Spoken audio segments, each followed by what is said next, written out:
الحمد لله على إحسانه والشكر له على توفيقه وامتنانه والصلاة والسلام على الداعي إلى رضوانه وعلى آله وأصحابه وسلم تسليما كثيرا يا أيها الذين آمنوا اتقوا الله حق تقاته ولا تموتن إلا وأنتم مسلمون رب اشرح لي صدري ويسر لي أمري വഹ്ലുൽ ഉഖ്ദതം മിൻ ലിസാനി യഫ്ഖഹു ഖൗലി. ബഹുമാനരായ സഹോദരന്മാരെ, സഹോദരിമാരെ, ശ്രോതാക്കളെ, അസ്സലാമു അലൈക്കും വറഹ്മത്തുള്ളാഹി. നമ്മൾ ഈ സമയത്ത് ചർച്ച ചെയ്യുന്ന വിഷയം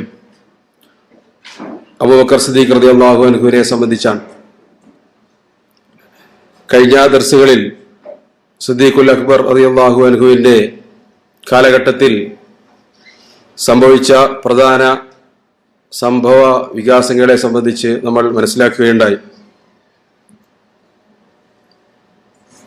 നബി സല്ലല്ലാഹു അലൈഹി വസല്ലമ തങ്ങളുടെ ഒരു നിഴലായി വിശ്വാസികളുടെ ഷെയ്ഖ് എന്ന വിശേഷണത്തിന് അർഹനായ നബി സല്ലല്ലാഹു അലൈഹി വസല്ലമ തങ്ങൾ തന്നെ അറിയിച്ചതുപോലെ പ്രവാചകന്മാർക്ക് ശേഷം ആദ്യമായി സ്വർഗത്തിൽ പ്രവേശിക്കുന്ന വ്യക്തി സാനിയ സുനൈൻ, രണ്ടാമൻ എന്ന വിശേഷണത്തിന് അർഹനായ അബൂബക്കർ സിദ്ദീഖ് റളിയല്ലാഹു അൻഹുവിന്റെ വഫാത്തിനെ സംബന്ധിച്ചാണ്, ഈ ലോകത്തോടുള്ള വിടവാങ്ങലിനെ സംബന്ധിച്ചാണ് ഇന്ന് നാം ചർച്ച ചെയ്യുന്നത്. അള്ളാഹു തൗഫീഖ് നൽകുമാറാവട്ടെ. നമ്മൾക്കറിയാം, അബൂബക്കർ സിദ്ദീഖ് റളിയല്ലാഹു അൻഹു കഴിഞ്ഞ ദർസുകളിൽ നമ്മൾ പഠിച്ചതുപോലെ, അല്ലെങ്കിൽ അതിനു മുമ്പ് തന്നെ നമ്മൾക്ക് അറിവുള്ളതുപോലെ, ബക്കർ ഇബ്നു അബ്ദുല്ലാഹിൽ മുസനി റഹ്മത്തുള്ളാഹി അലൈഹി പറയാറുണ്ടായിരുന്നു, അബൂബക്കർ സിദ്ദീഖ് റളിയല്ലാഹു അൻഹു നമസ്കാരം കൊണ്ടോ നോമ്പ് കൊണ്ടോ ഹജ്ജ് കൊണ്ടോ അല്ല ഈ ഉമ്മത്തിലെ, ഈ സമുദായത്തിലെ മറ്റ് അംഗങ്ങളെക്കാൾ, അതല്ലെങ്കിൽ ഇതര സഹാബിമാരെക്കാൾ ശ്രേഷ്ഠനായി മാറിയത്, മറിച്ച് അദ്ദേഹത്തിന്റെ മനസ്സിൽ രൂഢമൂലമായ വിശ്വാസം കൊണ്ടായിരുന്നു എന്ന് പറയാറുണ്ടായിരുന്നു. വിശ്വാസത്തിന്റെ കാര്യത്തിലൂടെ, ആ കോണിലൂടെ പരിശോധിച്ചു നോക്കിയാൽ ഈ ഉമ്മത്തിലെ ഏറ്റവും യഖീനുള്ള വിശ്വാസി ആരാണെന്ന് ചോദിച്ചാൽ നമ്മൾക്ക് ചൂണ്ടിക്കാണിക്കാനാവും അത് അബൂബക്കർ സിദ്ദീഖ് റളിയല്ലാഹു അൻഹു ആയിരുന്നുവെന്ന്. ഒരുപാട് ഉദാഹരണങ്ങൾ ചർച്ചയിൽ വിട്ടുകിടന്നിട്ടുണ്ടായിരുന്നു. നബി സല്ലല്ലാഹു അലൈഹി വസല്ലം തങ്ങൾ പറഞ്ഞ ഒരു കാര്യം, അതാണ് ശരി, അതല്ലാതെ മറ്റെന്ത് കണ്ടാലും അതൊക്കെ താൽക്കാലികമായിരിക്കുമെന്ന ഉറപ്പ് അദ്ദേഹത്തിനുണ്ടായിരുന്നു. അതിൽ അദ്ദേഹത്തിന് യാതൊരു സംശയവും ഉണ്ടായിരുന്നില്ല. അതുകൊണ്ടാണ് നബി സല്ലല്ലാഹു അലൈഹി വസല്ലം തങ്ങൾക്ക് ഇസ്റാഉം മിഅ്റാജും ഉണ്ടായ വാർത്ത കേട്ടപ്പോൾ ഖുറൈശികൾ അബൂബക്കറിന്റെ അടുത്തേക്ക് ഓടിച്ചെന്നു. അവർ പറഞ്ഞു, നിന്റെ കൂട്ടുകാരന്റെ ഭ്രാന്താണെന്ന കാര്യം ഞങ്ങൾക്ക് ഉറപ്പായി, നിനക്ക് ഇനിയും സമയമായില്ലേ അത് ഉറപ്പുവരുത്താൻ. എന്താ, ഒരു രാത്രി കൊണ്ട്, രാത്രിയുടെ അല്പസമയം കൊണ്ട് മാസങ്ങളോളം വഴിദൂരമുള്ള പ്രദേശത്ത് പോയി തിരിച്ചെത്തിയിരിക്കുന്നു എന്നാണ് ഇന്ന് നേരം വെളുത്തപ്പോ നിന്റെ കൂട്ടുകാരൻ ജൽപ്പിക്കുന്നത്. അബൂബക്കർ സിദ്ദീഖ് റളിയല്ലാഹു അൻഹു വിവരം അറിഞ്ഞിട്ടില്ല. നബി സല്ലല്ലാഹു അലൈഹി വസല്ലം തങ്ങൾ അബൂബക്കറിനെ അറിയിച്ചിട്ടില്ല. അതിന് അദ്ദേഹം നടത്തിയ പ്രതികരണം എന്തായിരുന്നു? മുഹമ്മദ് അങ്ങനെ പറയുന്നുവെങ്കിൽ ഞാനത് വിശ്വസിക്കുന്നു. കാരണം ഓരോ ദിവസവും രാവിലെയും വൈകുന്നേരവും തന്റെ അടുക്കൽ ജിബ്രീൽ അലൈഹിസ്സലാം വരുന്നു എന്ന് പറയുമ്പോൾ അങ്ങനെ കൊടുക്കുന്ന കാര്യങ്ങൾ, അങ്ങനെ വഹയിലൂടെ നൽകുന്ന കാര്യങ്ങൾ വിശ്വസിക്കുന്നവനാണ് ഞാൻ. അതിലേറെ ചെറുതാണ് ഇപ്പോൾ മുഹമ്മദ് പറഞ്ഞിരിക്കുന്നത് എന്നായിരുന്നു അബൂബക്കർ സിദ്ദീഖ് റളിയല്ലാഹു അൻഹുവിന്റെ പ്രതികരണം. ഇസ്ലാമിനു വേണ്ടി അദ്ദേഹം സഹിച്ച ത്യാഗങ്ങൾ, അബൂബക്കറിനെ പോലെ, സിദ്ദീഖ് റളിയല്ലാഹു അൻഹുവിനെ പോലെ ത്യാഗം സഹിച്ച മറ്റൊരാളെ കാണാൻ നമ്മൾക്ക് സാധ്യമല്ല. നബി സല്ലല്ലാഹു അലൈഹി വസല്ലം തങ്ങളെ സംരക്ഷിക്കുന്ന വിഷയത്തിൽ അദ്ദേഹത്തിനെ പോലെ മറ്റൊരാൾക്കും പങ്കുണ്ടായിട്ടില്ല. ആ കാര്യം ഖുർആൻ തന്നെ എടുത്തു പറയുന്നിടത്തേക്ക് അദ്ദേഹത്തിന്റെ സംരക്ഷണം നബി സല്ലല്ലാഹു അലൈഹി വസല്ലം തങ്ങൾക്കുണ്ടായിരുന്നു. ആദ്യമായി ഇസ്ലാമിലേക്ക് മുൻകടന്ന് ആദ്യമായി പുരുഷന്മാരിൽ വിശ്വാസിയായത് അബൂബക്കർ സിദ്ദീഖ് റളിയല്ലാഹു അൻഹുവാണ്. ആ വിശ്വാസം തന്നെ റസൂലുള്ളാഹി പറഞ്ഞു, ഞാൻ ആരെ ക്ഷണിച്ചപ്പോഴും അവർക്കൊക്കെ ഒരു മലക്കം പറിച്ചിൽ, അവർക്കൊക്കെ ഒരു ആശങ്കയില്ലാതിരുന്നിട്ടില്ല, ഇല്ല അബൂബക്കറിനൊഴിച്ച്. അദ്ദേഹത്തിനോട് ഞാൻ റസൂലാണെന്ന് പറഞ്ഞ നിമിഷം അബൂബക്കർ എന്നിൽ സത്യപ്പെടുത്തി, എന്നെ വിശ്വസിച്ചു എന്ന് നബി സല്ലല്ലാഹു അലൈഹി വസല്ലം തങ്ങൾ പറയുകയുണ്ടായി. അതേപോലെ തന്നെ ഇസ്ലാമിന് വേണ്ടിയുള്ള അദ്ദേഹത്തിന്റെ സമർപ്പണം ഒരാൾക്കും അതുപോലെ അവകാശപ്പെടാൻ സാധ്യമല്ല.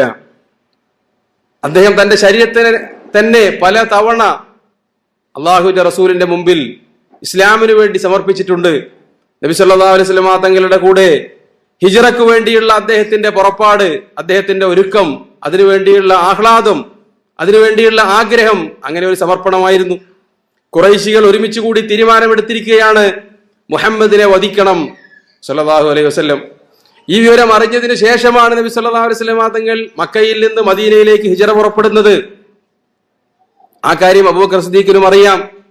നബി സല്ലല്ലാഹു അലൈഹി വസല്ലം തങ്ങളുടെ കൂടെ സഹയാത്രികനായി അള്ളാഹു നിങ്ങളെ നിശ്ചയിച്ചിരിക്കുന്നു എന്ന വാർത്ത കേട്ടപ്പോൾ സന്തോഷം കൊണ്ട് കരയുകയാണ് അബൂബക്കർ സിദ്ദീഖ് റളിയല്ലാഹു അൻഹു ചെയ്തത്.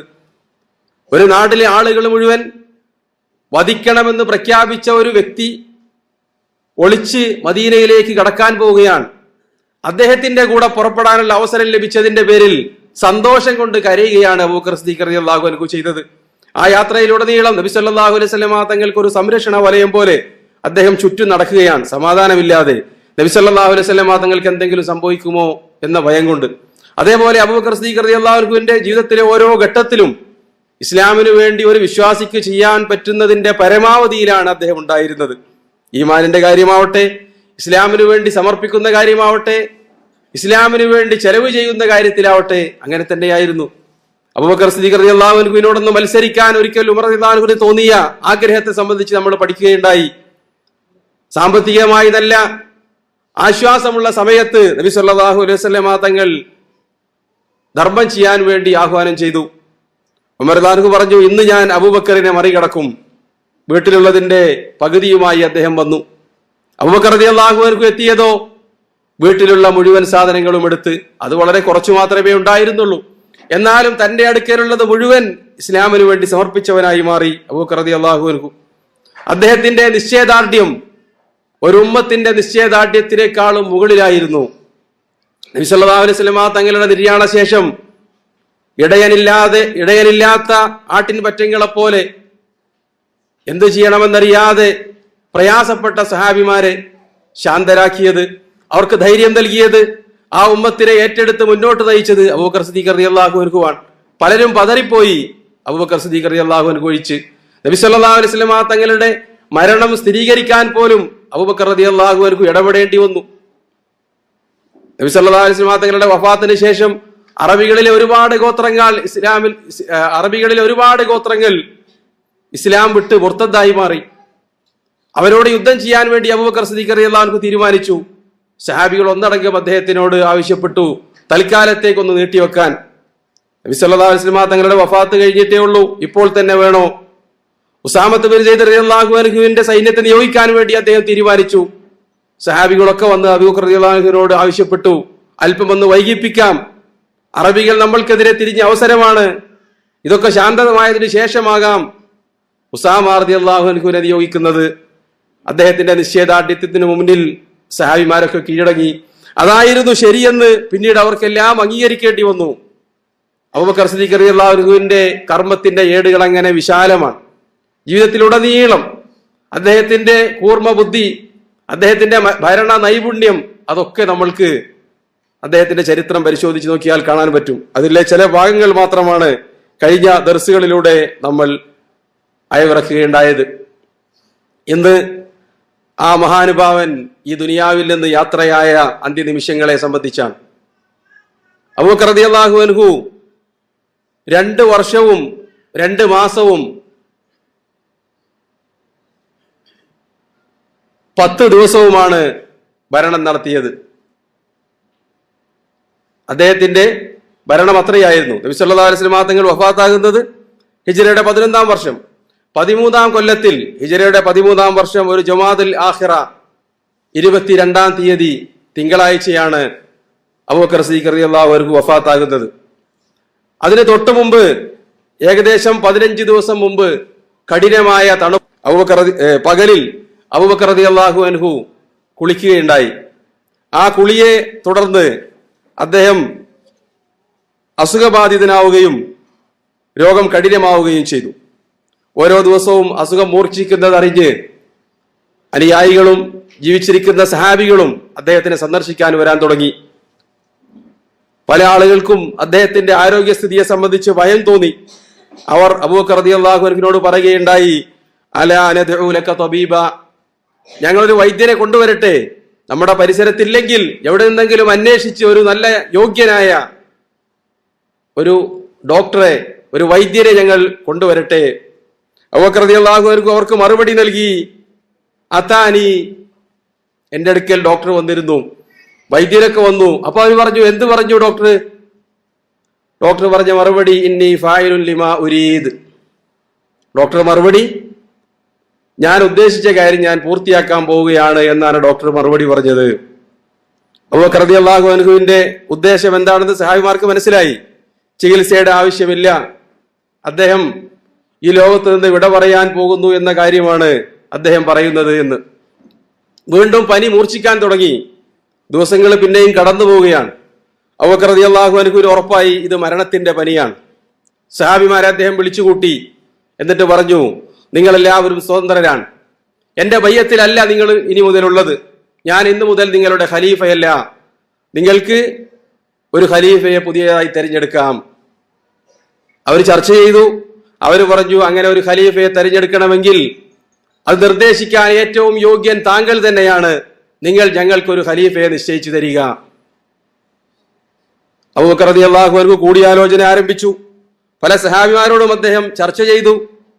അങ്ങനെ അബ്ദുറഹ്മാൻ ബിൻ ഔഫിന് ആദ്യമായി, അല്ലെങ്കിൽ ആ കൂട്ടത്തിൽ പ്രത്യേകം അബൂബക്കർ റളിയല്ലാഹു അൻഹു വിളിച്ചു വരുത്തി. എന്നിട്ട് അദ്ദേഹത്തിനോട് രഹസ്യമായി അബൂബക്കർ റളിയല്ലാഹു അൻഹു ചോദിക്കുകയുണ്ടായി, എങ്ങനെയുണ്ട് ഉമർ ഇബ്നുൽ ഖത്താബ്? എന്താണ് നിങ്ങൾക്ക് അദ്ദേഹത്തിനെ സംബന്ധിച്ചുള്ള അഭിപ്രായം? അദ്ദേഹത്തിനെ ഖലീഫയാക്കാൻ കൊള്ളുമോ? അപ്പൊ അദ്ദേഹം പറഞ്ഞു, അബ്ദുറഹ്മാൻ ബിൻ ഔഫ് റളിയല്ലാഹു അൻഹു പറഞ്ഞു, വല്ലാഹി ഹുവ അഫ്ദലു മിൻ റഈക,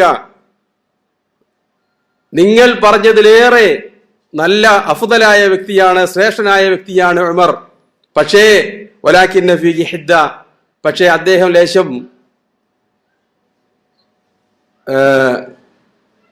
ശക്തമായ പ്രകൃതക്കാരനാണ്. അതിന് യോജിച്ചൊരു പദം, അദ്ദേഹം ലേശം പിന്നെ അദ്ദേഹത്തിന്റെ ആ കാഠിന്യം, കാർക്കശ്യ സ്വഭാവം ഒരുപക്ഷെ വിശ്വാസികൾക്ക് താങ്ങാൻ പറ്റിക്കൊള്ളണമെന്നില്ല എന്ന് അബ്ദുറഹ്മാൻ ബിൻ ഔഫ് റളിയല്ലാഹു അൻഹു പറയുകയുണ്ടായി. അപ്പൊ അബൂബക്കർ റളിയല്ലാഹു അൻഹു പറഞ്ഞു, അതെനിക്കറിയാം, പക്ഷേ അദ്ദേഹത്തിന്റെ ആ കാഠിന്യവും രൂക്ഷതയും ഒക്കെ ഞങ്ങൾ ജീവിച്ചിരിക്കുന്ന കാലത്താണ്. ഞാനും നബി സല്ലല്ലാഹു അലൈഹി വസല്ലം തങ്ങളും ഹയാത്തിലുള്ള സമയത്തായിരുന്നു. ഞാൻ അവനെ ശരിയായി നിരീക്ഷിച്ചിട്ടുണ്ട്. ഉമർ റളിയല്ലാഹു ഉമറിനെ അദ്ദേഹം കോപിക്കാറുള്ളത്, കാഠിന്യമുള്ള പിന്നെ പരുഷ സ്വഭാവത്തിൽ പെരുമാറാറുള്ളത് ഞങ്ങൾ ഉണ്ടാകുമ്പോഴാണ്. അത് നിയന്ത്രിക്കാൻ ഞങ്ങളുണ്ട്. അദ്ദേഹത്തിനെ കാര്യമേൽപ്പിച്ചാൽ ഒരിക്കലും അദ്ദേഹം ആ രൂപത്തിലുള്ള പരുഷ സ്വഭാവക്കാരനായിരിക്കുകയില്ല എന്ന് അബൂബക്കർ റളിയല്ലാഹു അൻഹു മറുപടി പറയുകയും ഞാൻ ഈ പറഞ്ഞ കാര്യം നിങ്ങളുടെ മനസ്സിൽ രഹസ്യമായിരിക്കട്ടെ എന്ന് നിർദ്ദേശിക്കുകയും ചെയ്തു. പിന്നീട് ഉസ്മാൻ ബിൻ അഫ്ഫാൻ റളിയല്ലാഹു അൻഹുവിനെ വിളിച്ചു വരുത്തി. എന്നിട്ട് അദ്ദേഹത്തിനോട് ചോദിച്ചു, ആരെയാണ് ഖലീഫയാക്കേണ്ടത്? ചർച്ചയിൽ ഉസ്മാൻ ബിൻ അഫ്ഫാനോട് പറഞ്ഞു റളിയല്ലാഹു അൻഹു, എന്താണ് ഉമറിനെ സംബന്ധിച്ച് നിങ്ങളുടെ അഭിപ്രായം? അപ്പൊ അദ്ദേഹം പറഞ്ഞു, ഞങ്ങളുടെ കൂട്ടത്തിൽ ഉമറിനെ പോലെ ശ്രേഷ്ഠനായ ഒരു വ്യക്തി ഇനി ജീവിച്ചിരിക്കുന്നില്ല. നിങ്ങൾക്ക് ശേഷം പിന്നീട് ഈ സമുദായത്തിലെ ഏറ്റവും ശ്രേഷ്ഠനായ വ്യക്തി ഉമറാണ് എന്ന് ഉസ്മാൻ ബിൻ അഫ്ഫാൻ റളിയല്ലാഹു അൻഹു പറയുകയുണ്ടായി. അദ്ദേഹത്തിനോടും അബൂബക്കർ സിദ്ദീഖ് റളിയല്ലാഹു അൻഹു പറയുകയുണ്ടായി, എന്റെ ഈ സംസാരം നിങ്ങളുടെ അടുക്കൽ രഹസ്യമായിരിക്കട്ടെ. ഞാൻ ഉമറിനെ നിശ്ചയിച്ചിട്ടില്ലെങ്കിൽ നിങ്ങളെയായിരിക്കും ഞാൻ ഖലീഫയാക്കുക എന്ന് അദ്ദേഹത്തിനോട് പറയുകയും ചെയ്തു. അത്രയും ശ്രേഷ്ഠനാണ് നിങ്ങൾ ഇതിന് ഏറ്റവും അർഹനാണ്. പക്ഷേ ഞാനിപ്പോൾ കൂടുതൽ യോഗ്യനായി കാണുന്നത് ഉമറിനെയാണ്, എങ്കിലും അത് നിങ്ങളുടെ മനസ്സിൽ വെക്കുക എന്ന് പറയുകയുണ്ടായി. എന്നിട്ട് പിന്നീട് എഴുത്തുകാരെ വിളിച്ചു. എഴുതാൻ വേണ്ടി കൽപ്പിച്ചത് ഉസ്മാൻ ബിൻ അഫ്ഫാൻ റളിയല്ലാഹു അൻഹുവിനോട് തന്നെയായിരുന്നു. അബൂബക്കർ സിദ്ദീഖ് റളിയല്ലാഹു അൻഹു വാചകങ്ങൾ പറഞ്ഞു കൊടുക്കുകയുണ്ടായി, എഴുതേണ്ട വാചകങ്ങൾ. ബിസ്മില്ലാഹിർ റഹ്മാനിർ റഹീം. ഹാദാ മാ അഹിദ അബൂബക്കർ ഇബ്നു അബീ ഖുഹാഫ. അബൂബക്കർ ഇബ്നു അബീ ഖുഹാഫ, അബൂ ഖുഹാഫയുടെ മകൻ അബൂബക്കർ നിങ്ങളോട് നൽകുന്ന കരാർ. ഇന്നു മുതൽ ഖലീഫയല്ല. അദ്ദേഹം ആദ്യം പറഞ്ഞിട്ടുണ്ടല്ലോ, ഞാൻ ഇന്നു മുതൽ അബൂബക്കറാണ് ഖിലാഫത്ത് ഞാൻ ഒഴിവായിട്ടുണ്ട് എന്ന് അദ്ദേഹം ആദ്യമേ പറഞ്ഞതാണ്.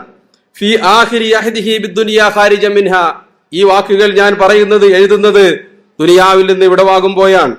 വഇൻദ അവ്വലി അഹ്ദിഹി ബിൽ ആഖിറതി ദാഖിലൻ ഫിഹാ, പരലോകത്ത് കാലെടുക്കാൻ വെക്കുന്ന ആദ്യ സ്റ്റെപ്പുകളിലാണ് ഞാൻ ഈ വാക്കുകൾ പറയുന്നത്.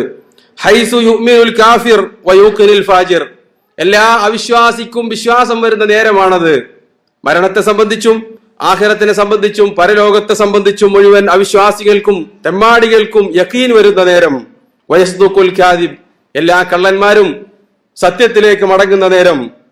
എനിക്ക് പറയാനുള്ളത് ഇന്നിസ്തഖ്ലഫ്തു അലൈക്കും ബഅദി ഉമർ ഇബ്നുൽ ഖത്താബ് ഫസ്മഉ ലഹു വഅതിഉ, എനിക്ക് ശേഷം ഖലീഫയായി ഞാൻ നിശ്ചയിക്കുന്നത് ഉമർ ഇബ്നുൽ ഖത്താബിനെയാണ്. നിങ്ങൾ അദ്ദേഹത്തിനെ അനുസരിക്കുക, അദ്ദേഹത്തിന് ചെവിക്കൊള്ളുക എന്ന് ഞാൻ വസിയത്ത് ചെയ്യുന്നു.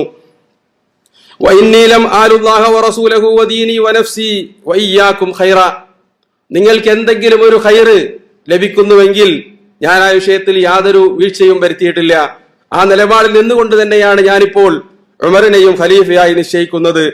ഫഇൻ അദില ഫദാലിക വന്നി ബി വഇൽമി ഫീഹി, അദ്ദേഹം നിങ്ങൾക്ക് ഭരണമേറ്റെടുത്തുകൊണ്ട് നീതിയോടുകൂടി നിങ്ങൾക്കിടയിൽ ഭരണം നടത്തുമെന്നാണ് എന്റെ പ്രതീക്ഷ. അദ്ദേഹത്തിനെ സംബന്ധിച്ചുള്ള എന്റെ അറിവും അങ്ങനെയാണ്. വഇൻ ബദ്ദല ഫലികുല്ലി ഇംറിഇൻ മിൻഹും മക്തസബ, ഇനി അദ്ദേഹം ഞാൻ വിചാരിച്ചതുപോലെയല്ല, അദ്ദേഹം പിന്നീട് മോശമാവുകയും അനീതി പ്രവർത്തിക്കുകയും ഹക്കല്ലാത്തത് ചെയ്യുകയും ചെയ്താൽ ഫലികുല്ലി ഇംറിഇൻ മിൻഹും മക്തസബ, ഫലികുല്ലി ഇംറിഇൻ മക്തസബ, ഓരോ വ്യക്തിയും ആഖിറത്തിൽ വരുന്നത് സ്വന്തം കർമ്മങ്ങളുമായിട്ടാണ്. അതിലെനിക്ക് ബാധ്യതയില്ല. വൽ ഖൈറ അറത്തു, നിങ്ങൾക്ക് നന്മയുണ്ടാവണമെന്നാണ് ഞാൻ ആശിച്ചത്. വല അഅലമുൽ ഗൈബ്, ഭാവിയിൽ എങ്ങനെയാണ് മനുഷ്യന്മാരുടെ പ്രവർത്തനമെന്നറിയാൻ എനിക്ക് ഗൈബ് അറിയുകയില്ല. ആരാ പറയുന്നത്? അബൂബക്കർ സിദ്ദീഖ് റളിയല്ലാഹു അൻഹു. വസയഅലമുൽ ലദീന ളലമു അയ്യ മുൻഖലബിൻ യൻഖലിബൂൻ, സൂറത്ത് ശുഅറയിലെ അവസാനത്തെ സൂക്തം. അക്രമം പ്രവർത്തിച്ച ആളുകൾ അക്രമത്തിന്റെ പരിണിത ഫലം പിന്നീട് കണ്ടെത്തുക തന്നെ ചെയ്യും എന്ന് പറഞ്ഞുകൊണ്ട് അദ്ദേഹത്തിന്റെ എഴുത്ത് അവസാനിപ്പിച്ചു. ചില റിപ്പോർട്ടുകളിലുള്ളത് ഇത്ര എഴുതുമ്പോഴേക്ക് അബൂബക്കർ സിദ്ദീഖ് റളിയല്ലാഹു അൻഹു അബോധാവസ്ഥയിലാവുകയും ഉസ്മാൻ ഇബ്നു അഫ്ഫാൻ റളിയല്ലാഹു അൻഹു അവിടെ എഴുതി ചേർക്കുകയും ചെയ്തു, എനിക്ക് ശേഷം നിങ്ങൾ ഉമർ ഇബ്നുൽ ഖത്താബിനെ ഖലീഫയായി അംഗീകരിക്കുക. അപ്പോഴേക്ക് അബൂബക്കർ സിദ്ദീഖ് റളിയല്ലാഹു അൻഹു വീണ്ടും ബോധം തെളിഞ്ഞു, ബോധം വീണു. അദ്ദേഹം ചോദിച്ചു, എവിടെ എത്തി എഴുതിയത്?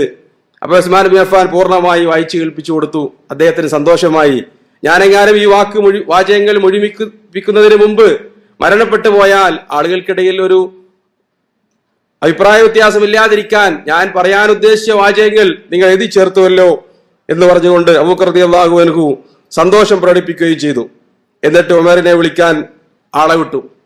ഉമർ ഇബ്നുൽ ഖത്താബിനോട് പറഞ്ഞു, ഇന്നി ഖദ് ഇസ്തഖ്ലഫ്തു കാല അസ്ഹാബി റസൂലില്ലാഹി സ്വല്ലല്ലാഹു അലൈഹി വസല്ലം, ഞാൻ നിങ്ങളെ അള്ളാഹുവിന്റെ റസൂലിന്റെ അനുചരന്മാർക്ക് മുകളിൽ ഭരണാധികാരിയായി നിശ്ചയിക്കുകയാണ്, ഖലീഫയായി നിങ്ങളെ നിശ്ചയിച്ചിട്ടുണ്ട്. അത് കേട്ട റളിയല്ലാഹു അത് അംഗീകരിച്ചില്ല.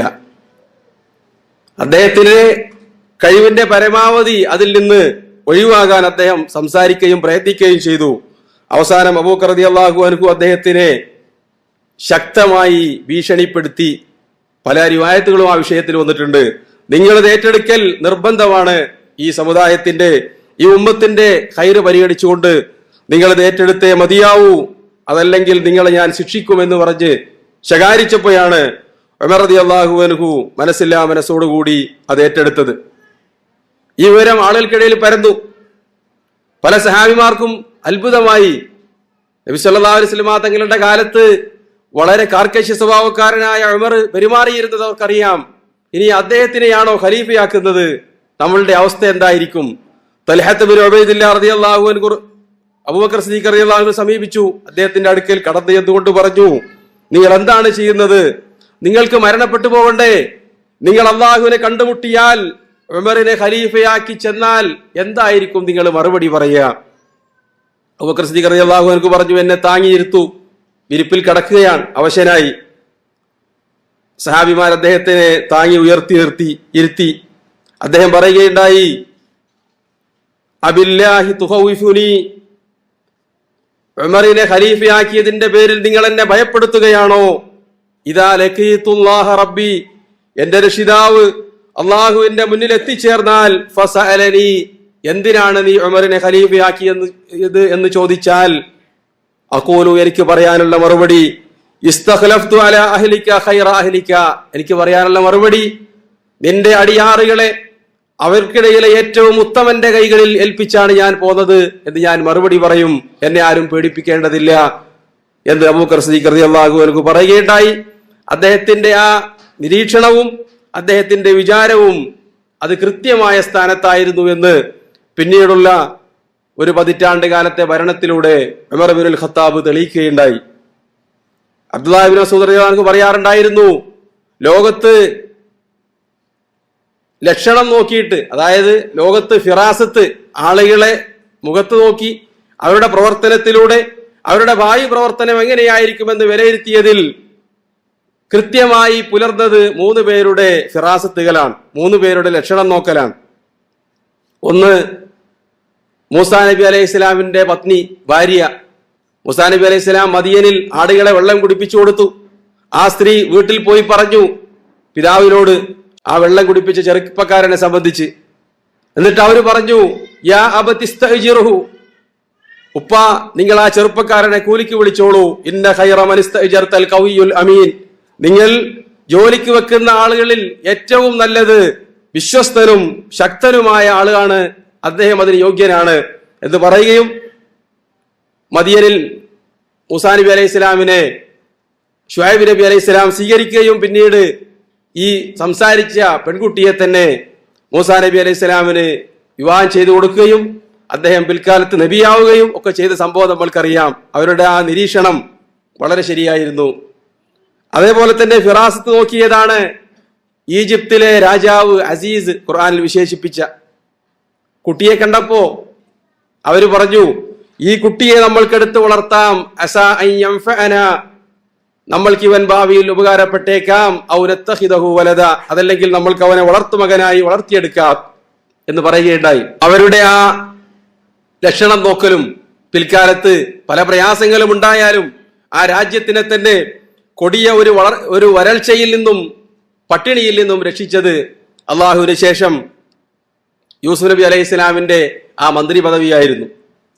അതേപോലെ തന്നെയായിരുന്നു അബൂബക്കർ സിദ്ദീഖ് റളിയല്ലാഹു അൻഹുവിന്റെ ഉമറിനെ പറ്റിയുള്ള നിരീക്ഷണം. അത് കൃത്യമായി ആ സ്ഥാനത്ത് തന്നെ ആവുകയും പുലരുകയും ചെയ്തു എന്ന് അബ്ദുല്ലാഹ് ഇബ്നു മസ്ഊദ് റളിയല്ലാഹു അൻഹു പറയാറുണ്ടായിരുന്നു. ഇതാണ് അബൂബക്കർ സിദ്ദീഖ് റളിയല്ലാഹു അൻഹു ഉമറിനെ ഖിലാഫത്ത് ഏൽപ്പിച്ച സംഭവം. എന്നിട്ട് അദ്ദേഹത്തിനെ വീണ്ടും വിളിച്ചു വരുത്തി. എന്നിട്ട് ഉമർ ഇബ്നുൽ ഖത്താബ് റളിയല്ലാഹു അൻഹുവിനെ ശക്തമായ ഒരു ഉപദേശം നൽകുകയുണ്ടായി. ചരിത്രത്തിൽ ഒരു ഭരണാധികാരി തന്റെ പിൻഗാമിക്ക് നൽകിയ ഏറ്റവും സാരസമ്പൂർണമായ ഉപദേശം. ഉമർ ഇബ്നുൽ ഖത്താബ് റളിയല്ലാഹു അൻഹുവിനെ വിളിച്ചിരുത്തിക്കൊണ്ട് അദ്ദേഹം പറയുകയുണ്ടായി, യാ ഉമർ, ഇന്ന ലില്ലാഹി ഹഖ്കം ബില്ലൈൽ ലാ യഖ്ബലുഹു ബിന്നഹാർ വഹഖ്കും ബിന്നഹാർ ലാ യഖ്ബലുഹു ബില്ലൈൽ. അള്ളാഹുവിന് രാത്രി ലഭിക്കേണ്ട ചില അവകാശങ്ങളുണ്ട്, അത് പകൽ സ്വീകരിക്കൂല. രാത്രിയിലെ നമസ്കാരങ്ങൾ, ഇബാദത്തുകൾ, അദ്കാറുകൾ, തഹജ്ജുദ് നമസ്കാരം, അത് രാവിലെയായാൽ അതിന്റെ സമയം മാറി. രാവിലെ പകലിൽ അള്ളാഹുവിന് ലഭിക്കേണ്ട ചില കടമകളുണ്ട്, അവകാശങ്ങളുണ്ട്. പകലിലുള്ള നമസ്കാരങ്ങൾ, പകൽ ആളുകളെ പ്രജകളെ നോക്കേണ്ടത്, അങ്ങനെ ഒരുപാട് കാര്യങ്ങളുണ്ട്. അത് രാത്രി പിന്നെ സ്വീകരിക്കൂല. ഓരോ കർമ്മങ്ങളും അതാതിന്റെ സമയത്ത് കൃത്യമായി അവസരോചിതമായി താങ്കൾ പ്രവർത്തിക്കുക. വന്നഹു ലാ യഖ്ബലു നാഫിലത്തുൻ ഹത്താ തുഅദ്ദൽ ഫരീള, ഫർള് ചെയ്യാതെ സുന്നത്ത് നമസ്കരിക്കാൻ പോയിട്ട് പ്രയോജനമില്ല. നിർബന്ധമായി താങ്കൾ ചെയ്യേണ്ട കാര്യങ്ങളായിരിക്കണം നിങ്ങൾ ആദ്യം പ്രവർത്തിക്കേണ്ടത്. അതിനുശേഷമാണ് നവാഫില്, രണ്ടാമത്തെ കാര്യങ്ങൾ പ്രവർത്തിക്കേണ്ടത്. അലം തറ യാ ഉമർ, ഇന്നമാ സകുലത് മവാസീനു മൻ സകുലത് മവാസീനുഹു യൗമൽ ഖിയാമ ബിത്തിബാഇഹിമുൽ ഹഖ്ക വസികലഹി അലൈഹിം. ഖിയാമത്ത് നാളിൽ മനുഷ്യന്മാരുടെ കർമ്മങ്ങളുടെ ഏടുകൾ തൂക്കുന്ന സമയത്ത് ചില ആളുകളുടെ കർമ്മങ്ങളുടെ ഏടുകൾ തുലാസുകളിൽ ഭാരമുള്ളതായി അനുഭവപ്പെടും. എന്തുകൊണ്ടാണ് അവർ തുലാസുകളിൽ ഭാരമുള്ള കർമ്മങ്ങൾ ചെയ്ത കാരണത്താലാണ് അതിന് കനം തൂങ്ങിയത്. ഖുർആനിൽ പറഞ്ഞതുപോലെ ഫമയ്യാമൽ മിസ്കാല ദർറത്തിൻ ഖൈറൻ യറ, നല്ല കാര്യങ്ങൾ പ്രവർത്തിച്ചാൽ മാത്രമാണ് അത് തുലാസിൽ ഭാരമുള്ളതായി കണ്ടെത്താൻ പറ്റുക. വഹഖുൽ ലിമീസാനിൻ ലാ യുദഉ ഫീഹി ഗദൻ ഇല്ലാ ഹഖ്ഖുൻ അൻ യകൂന സഖീല. നീതി മാത്രം, ഹക്ക് മാത്രം, സൽക്കർമ്മങ്ങൾ മാത്രം വെക്കുന്ന തുലാസ് ഖിയാമത്ത് നാളിൽ ഭാരമുള്ളതാകുക തന്നെ ചെയ്യും. അലം തറ യാ ഉമർ ഇന്നമാ ഖഫത്ത് മീസാനു മൻ ഖഫത്ത് മവാസീനുഹു യൗമൽ ഖിയാമ. ചില ആളുകളുടെ മീസാൻ, തുലാസുകൾ പരലോകത്ത് ഭാരമില്ലാത്തതായിരിക്കും. അതിന് കാരണം ബിത്തിബാഇഹിമുൽ ബാത്തിൽ വഖിഫത്തിഹി അലൈഹിം. നിരർത്ഥകമായ കാര്യങ്ങളെ, ബാത്തിലുകളെ നിസാരമായി കാണുകയും അതിനെ വളരെ എളുപ്പത്തിൽ പ്രവർത്തിക്കുകയും ചെയ്യുന്നവരായിരുന്നു അവർ. അതുകൊണ്ടാണ് ഖിയാമത്ത് നാളിൽ അവരുടെ ഏടുകളും തുലാസിൽ അവരുടെ സ്ഥാനവും ഭാരമില്ലാത്തതായി മാറിയത്. വഹഖുൽ ലിമീസാനിൻ ലാ യുദഉ ഫീഹി ഇല്ലൽ ബാത്തിൽ അൻ യകൂന ഖഫീഫ. ഖിയാമത്ത് നാളിൽ ബാത്തിലുകൾ കുത്തിനിറച്ച തുലാസിന്റെ ഏടുകൾ കനമില്ലാത്തതായിരിക്കും. അലം തറ യാ ഉമർ ഇന്നമാ നസലത് ആയത്തുർ റഖാഇ മഅ ശിദ്ദ വആയത്തു ശിദ്ദതി മഅ ആയത്തുർ റഖാ. ഖുർആനിൽ അല്ലാഹു പറഞ്ഞിടത്തൊക്കെ റഖാഉം ശിദ്ദത്തും ഒരുമിച്ചാണ് പറഞ്ഞിട്ടുള്ളത്. സ്വർഗത്തിനെ സംബന്ധിച്ചുള്ള സന്തോഷ വാർത്ത, നരകത്തിനെ സംബന്ധിച്ചുള്ള മുന്നറിയിപ്പ്, അല്ലാഹു വിശ്വാസികൾക്ക് ഒരുക്കി വെച്ചിട്ടുള്ള സ്വർഗീയ ആരാമങ്ങളെ സംബന്ധിച്ചുള്ള വർണ്ണനകൾ, അവിശ്വാസികൾക്ക് അല്ലാഹു തയ്യാർ ചെയ്തു വെച്ചിട്ടുള്ള നരകത്തെ സംബന്ധിച്ചുള്ള മുന്നറിയിപ്പുകളാണ് വിശുദ്ധ ഖുർആനിൽ അള്ളാഹു വിവരിച്ചത് എന്ന് നീ കണ്ടിട്ടില്ലേ? എന്തിനു വേണ്ടിയാണത്? ലിയകൂനൽ മുഅ്മിനു റാഗിബൻ റാഹിബ. ഒരു വിശ്വാസി ഏത് സമയത്തും അള്ളാഹുവിന്റെ പ്രതിഫലത്തിൽ പ്രതീക്ഷിക്കുകയും അള്ളാഹുവിന്റെ ശിക്ഷയെ സംബന്ധിച്ച് ബോധവാനായിരിക്കാനും വേണ്ടിയാണ്. ആ രൂപത്തിൽ അള്ളാഹു എല്ലാ സ്ഥലങ്ങളിലും അത് ചേർത്ത് പറഞ്ഞിട്ടുള്ളത്. ലാ യർഗബു റഗ്ബത്തൻ യതമന്നാ ഫീഹാ അലല്ലാഹി മാ ലൈസ ലഹു. അവൻ അർഹിക്കാത്ത കാര്യം, ഞാൻ സ്വർഗത്തിൽ തന്നെ ആയിരിക്കും, എനിക്ക് സ്വർഗം ലഭിക്കും എന്ന് ഏതെങ്കിലും കർമ്മങ്ങൾ ചെയ്യുമ്പോൾ ഒരാളും വിചാരിച്ച് പരലോകത്ത് വഞ്ചിക്കപ്പെടാതിരിക്കാൻ വേണ്ടി, അതേപോലെ തന്നെ എനിക്ക് പരലോകത്ത് രക്ഷപ്പെടാൻ സാധ്യമല്ല എന്ന് നിരാശനായി അള്ളാഹുവിന്റെ റഹ്മത്ത് ലഭിക്കാതെ നരകത്തിൽ പോവാതിരിക്കാനും വേണ്ടിയാണ് അള്ളാഹു ആ രൂപത്തിൽ രണ്ടും ചേർത്ത് വർണ്ണിച്ചിട്ടുള്ളത്. എന്നിട്ട് അദ്ദേഹം തുടർന്ന് പറയുകയുണ്ടായി, അലം തറ യാ ഉമർ ഇന്നമാ ദക്കറല്ലാഹു അഹ്ലൻ നാരി ബി അസ്വഅ അഅമാലിഹിം. വല്ലാത്തൊരു ഉപദേശമാണ്. ഉമർ, താങ്കൾ കണ്ടിട്ടില്ലേ വിശുദ്ധ ഖുർആനിലൂടെ അള്ളാഹു നരകത്തിലെ ആളുകളെ പരാമർശിച്ച സമയത്തൊക്കെ അവർ ചെയ്ത ഏറ്റവും ദുഷ്ടകർമ്മമാണ്, ദുഷിച്ച കർമ്മമാണ് എടുത്തു പറഞ്ഞത്. ശിർക്ക് ചെയ്ത ആളുകളെ സംബന്ധിച്ചിടത്തോളം അവർ വ്യഭിചരിച്ചിട്ടുണ്ടാവാം, മദ്യപിച്ചിട്ടുണ്ടാവാം, അളവിലും തൂക്കത്തിലും കൃത്രിമം കാണിച്ചിരിക്കാം, അതിന് താഴെയുള്ള ഒരുപാട് തെറ്റുകൾ ചെയ്തിരിക്കാം. പക്ഷേ നരകത്തിൽ അവർ പോയ സമയത്ത് അതിനെ സംബന്ധിച്ച് അള്ളാഹു എടുത്തു പറഞ്ഞ സ്ഥലങ്ങളിലൊക്കെ അള്ളാഹു പറഞ്ഞത് അവർ ചെയ്ത തിന്മകളെ സംബന്ധിച്ചാണ്. അതിൽ തന്നെ ഏറ്റവും വലിയ തിന്മകളെ സംബന്ധിച്ച് ശിർക്ക് മുതൽ ബാക്കിയുള്ള പാപങ്ങളും പരാമർശിക്കപ്പെട്ടിട്ടുണ്ട്. അതേ വ്യക്തികൾ തന്നെ ജീവിതകാലത്ത് ഒരുപാട് ഹസനാത്തുകൾ ചെയ്തിട്ടുണ്ട്, അല്ലെ? മുശ്രിക്കുകൾ, വ്യഭിചാരികൾ, മദ്യപാന്മാർ, അവരൊക്കെ ഒരുപാട് നല്ല കാര്യങ്ങൾ പ്രവർത്തിക്കാറുണ്ട്. അതിനെ സംബന്ധിച്ച് ഖുർആനിൽ യാതൊരു പരാമർശവും ഇല്ല എന്ന കാര്യം നിങ്ങൾ കണ്ടിട്ടില്ലേ? പിന്നെ എന്താ പരാമർശിച്ചിട്ടുള്ളത്? നരകത്തിൽ പോകുന്ന ആളുകൾ ചെയ്ത ഏറ്റവും വലിയ പാപം മുതൽ അതിലും താഴെയുള്ള പാപങ്ങൾ പരാമർശിച്ചിരിക്കുന്നു. അവർ ചെയ്ത ഹസനാത്തുകൾ എവിടെ പോയി? നരകത്തിൽ പോകുന്ന ആളുകളെ സംബന്ധിച്ചിടത്തോളം അവരുടെ ഹസനാത്തുകൾ പരിഗണിക്കപ്പെടുന്നില്ല എന്ന് ഉമർ നീ മനസ്സിലാക്കണം. സൽക്കർമ്മങ്ങൾ ചെയ്ത് അല്പമൊക്കെ സൽക്കർമ്മങ്ങൾ ചെയ്തു, പക്ഷേ നരകാവകാശിയായി തീർന്നാൽ പിന്നെ ആ സൽക്കർമ്മത്തിന് യാതൊരു പ്രയോജനവുമില്ല. അതിന് അദ്ദേഹം പറയുകയാണ്, ഇന്നമാ ദക്കറ അഹ്ലൽ ജന്നത്തി ബി അഹ്സനി അഅമാലിഹിം. എന്നാൽ സ്വർഗത്തിലെ ആളുകളെ, സ്വർഗാവകാശികളെ സംബന്ധിച്ച് പറഞ്ഞപ്പോ അള്ളാഹു വർണ്ണിച്ചത് അവർ ചെയ്ത ഏറ്റവും നല്ല സൽക്കർമ്മങ്ങൾ എടുത്തു പറഞ്ഞതുകൊണ്ടാണ്. അവരുടെ തൗഹീദിനെ സംബന്ധിച്ച്, അവരുടെ ധർമ്മത്തെ സംബന്ധിച്ച്, മാതാപിതാക്കൾക്ക് അവർ ചെയ്ത നന്മയെ സംബന്ധിച്ച്, അങ്ങനെ വിശ്വാസികളുടെ സൽക്കർമ്മങ്ങൾ ഒരുപാട് ഖുർആനിൽ പരാമർശിച്ചിട്ടുണ്ട്. വിവിധ സ്ഥലങ്ങളിൽ അവർ ക്ഷമാലുക്കളായിരുന്നു, വിട്ടുവീഴ്ചക്കാരായിരുന്നു, നോമ്പ് പിടിക്കുന്നവരായിരുന്നു, രാത്രികാലങ്ങളിൽ നമസ്കരിക്കുന്നവരായിരുന്നു എന്ന് തുടങ്ങി വിശ്വാസികളുടെ ഒരുപാട് ഗുണങ്ങൾ ഖുർആനിൽ എടുത്തു പറഞ്ഞിട്ടുണ്ട്.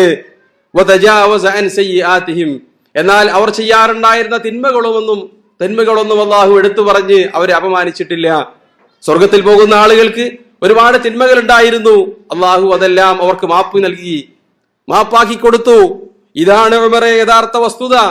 നിങ്ങൾ സൽക്കർമ്മങ്ങൾ ചെയ്തു, പിന്നീട് തിന്മ ചെയ്ത് നരകത്തിൽ പോവാൻ, നരകാർഹനായി മാറിക്കഴിഞ്ഞാൽ നിങ്ങൾ ചെയ്ത ഒരു സൽക്കർമ്മത്തിനും അവിടെ സ്ഥാനമില്ല.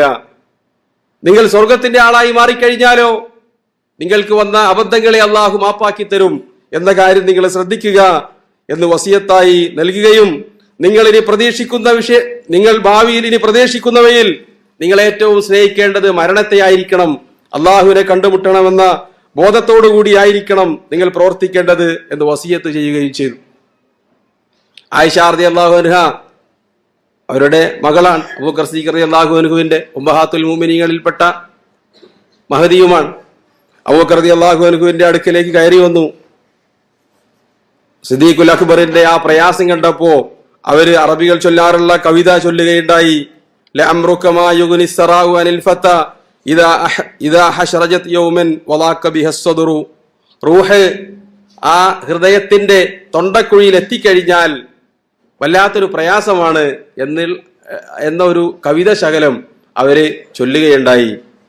അബൂബക്കർ റളിയല്ലാഹു അൻഹു വിരിപ്പ് തലയിൽ നിന്ന് മാറ്റി കണ്ണുകൾ ഉയർത്തി നോക്കി. സ്വന്തം മകൾ ആണ് ഈ കവിത ചൊല്ലിയത്. അത് ചൊല്ലിയതിൽ നീരസം പ്രകടിപ്പിച്ചുകൊണ്ട് അവര് പറയുകയുണ്ടായി, ലാ യാ ബിൻതി, അല്ല മോളെ, അങ്ങനെയല്ല ചൊല്ലേണ്ടത്. അള്ളാഹു പറഞ്ഞതാണ് ശരി. വജാഅത് സകറത്തുൽ മൗതി ബിൽ ഹഖ് ദാലിക മാ കുൻത മിൻഹു തഹീദ്. സകറാത്തുൽ മൗത്ത് എത്തിയതാണ് എനിക്ക്, അതിൽ നിന്ന് ഓടി മാറാൻ സാധ്യമല്ല. ഖുർആനിൽ അള്ളാഹു പറഞ്ഞത് ദാലിക മാ കുൻത മിൻഹു തഹീദ്, നീ അതിൽ നിന്ന് ഒളിച്ചോടാൻ വേണ്ടി ഡോക്ടറെ സമീപിച്ചിരുന്നു. ഒരുപാട് പ്രയത്നം, മരിക്കാൻ പാടില്ല, അതുകൊണ്ട് നീ ഒരുപാട് മുൻകരുതലുകൾ സ്വീകരിച്ചിരുന്നു. മരണത്തിൽ നിന്ന് രക്ഷപ്പെടാൻ വേണ്ടി പലതരത്തിലുള്ള മാർഗങ്ങൾ നീ അന്വേഷിച്ചിരുന്നു. ഖുൽ ഇന്നൽ മൗതല്ലദീ തഫിറൂന മിൻഹു ഫഇന്നഹു മുലാഖീകും. നിങ്ങൾ ഓടി ഒളിക്കാൻ ശ്രമിക്കുന്ന മരണമില്ലേ, നിങ്ങളുടെ മുന്നിലൂടെ അത് കടന്നു വരും. മരണം എന്റെ ബാക്കിലാണ്, എന്റെ പുറകിലാണെന്ന് വിചാരിച്ച് മരണത്തിൽ നിന്ന് ഓടിയകലാൻ ശ്രമിക്കുന്ന മനുഷ്യരെ, നമുക്കുള്ള മുന്നറിയിപ്പാണ്. മരണം നിങ്ങളുടെ പുറകിലൂടെ വന്നല്ല ആക്രമിക്കുക. നിങ്ങൾ ഓടിയകലുന്ന മരണം നിങ്ങളെ മുന്നിലൂടെ വന്ന് സ്വീകരിക്കുമെന്ന് ഖുർആൻ പറയുന്നു. ആ കാര്യം എടുത്തു പറഞ്ഞുകൊണ്ട് അബൂബക്കർ സിദ്ദീഖ് റളിയല്ലാഹു അൻഹു അവരെ ഉപദേശിച്ചു. എന്നിട്ട് അവരോട് പറയുകയുണ്ടായി, മകളെ, ഞാൻ നിനക്കൊരു തോട്ടം നൽകിയിരുന്നല്ലോ ഗിഫ്റ്റായി, സമ്മാനമായി. നീ അത് ബൈത്തുൽ മാലിലേക്ക് മടക്കി കൊടുക്കുക, അവരുടെ സ്വന്തമായി. ഫർദിഹി ഇലൽ മീറാസ്, നീ അത് നമ്മളുടെ അനന്തരാവകാശത്തിലേക്ക് ചേർത്ത് വെക്കണം. നിനക്ക് മാത്രമാണ്, മറ്റു മക്കൾക്കൊന്നും നൽകാതെ. നീ എന്റെ ഏറ്റവും പ്രിയപ്പെട്ട മകളായതിനാൽ നിനക്ക് മാത്രം ഞാനൊരു സമ്മാനം നൽകിയതായിരുന്നു. മറ്റുള്ളവർക്കത് സ്വീകാര്യമായിരുന്നു, പക്ഷേ എന്റെ മനസ്സിൽ ഇപ്പോൾ അതിന് പ്രയാസം തോന്നുന്നു. അത് നീ അനന്തരാവകാശത്തിലേക്ക് മടക്കുക. എന്നിട്ട് എല്ലാവർക്കും തുല്യമായി വീതിക്കാൻ വേണ്ടി. അത് വീതിക്കാനൊന്നും അവിടെ ബാക്കിയായിട്ടില്ല. ചെയ്യേണ്ട കാര്യം പിന്നീട് അദ്ദേഹം വ്യക്തമാക്കുകയും ചെയ്തു. അതേപോലെ തന്നെ വസിയത്തായി അദ്ദേഹം പറയുകയുണ്ടായി, എന്നെ കുളിപ്പിക്കേണ്ടത് പത്നി അസ്മാ ബിൻത് ഉമൈസ് റളിയല്ലാഹു അൻഹയാണ്.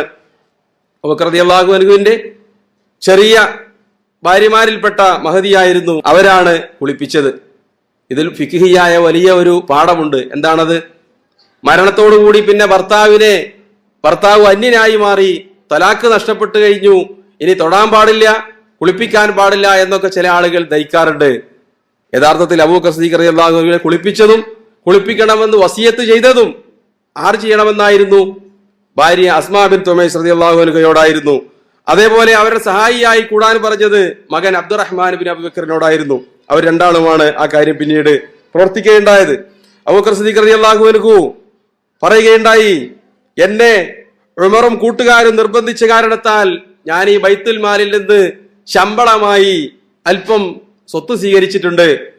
അബൂബക്കർ സിദ്ദീഖ് റളിയല്ലാഹു അൻഹു ഖിലാഫത്ത് ഏറ്റെടുത്തതിന് ശേഷം അങ്ങാടിയിൽ വെച്ച് ഉമർ ഇബ്നുൽ ഖത്താബുമായി കണ്ടുമുട്ടിയ രംഗം നമ്മൾ പറഞ്ഞിട്ടുണ്ട്.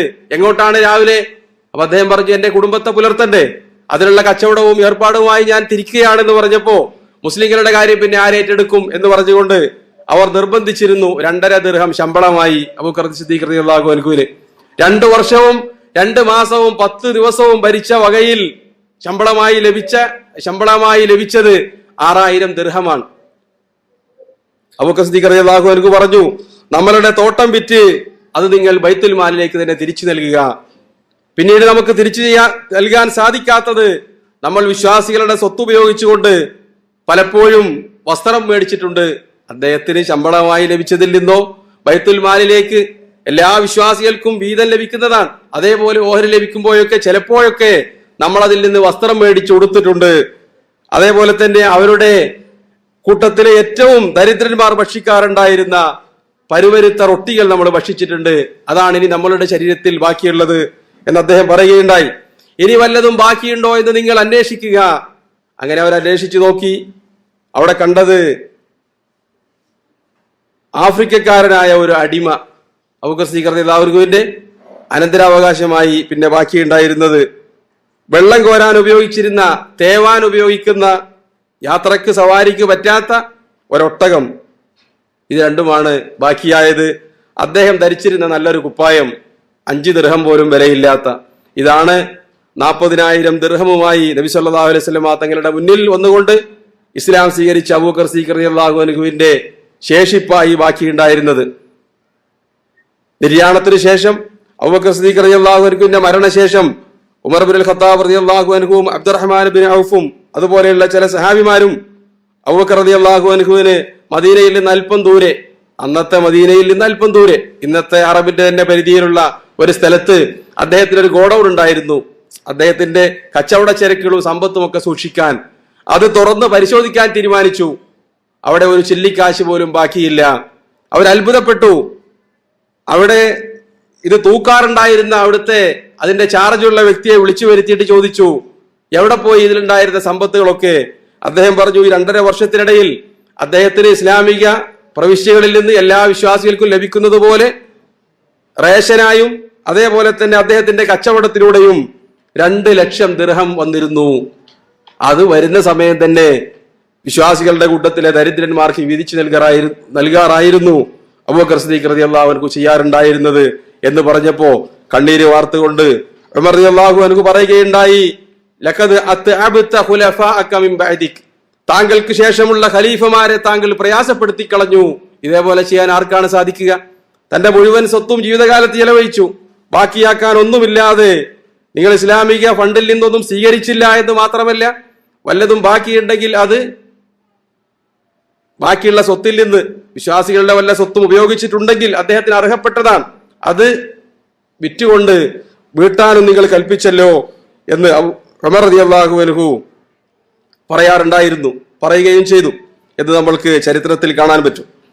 അങ്ങനെ അബൂബക്കർ സിദ്ദീഖ് റളിയല്ലാഹു അൻഹു അദ്ദേഹത്തിന്റെ അന്ത്യനിമിഷത്തിലേക്ക് പ്രവേശിക്കുകയാണ്. ഇതൊക്കെ നടക്കുന്നത്, ഈ വസിയത്തുകളും കാര്യങ്ങളൊക്കെ അദ്ദേഹം മരണത്തിന്റെ തൊട്ട് മുമ്പാണ് ഈ കാര്യങ്ങളെല്ലാം സംഭവിക്കുന്നത്. കുളിപ്പിക്കാൻ വേണ്ടി വസിയത്ത് ചെയ്തു. അദ്ദേഹത്തിന്റെ അനന്തരാവകാശ സ്വത്ത് ചെയ്യേണ്ട കാര്യങ്ങൾ പറയുകയുണ്ടായി.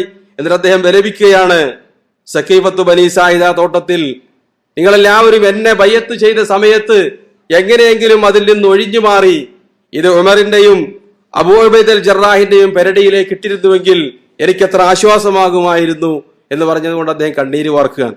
ഇസ്ലാമിന് വേണ്ടി ഒരുപാട് ത്യാഗങ്ങൾ സഹിച്ച് സഹാബിമാരുടെ ഒക്കെ ഇഷ്ടം പിടിച്ചു പറ്റിയതിനു ശേഷവും അദ്ദേഹത്തിന് സമാധാനം ലഭിക്കുന്നില്ല.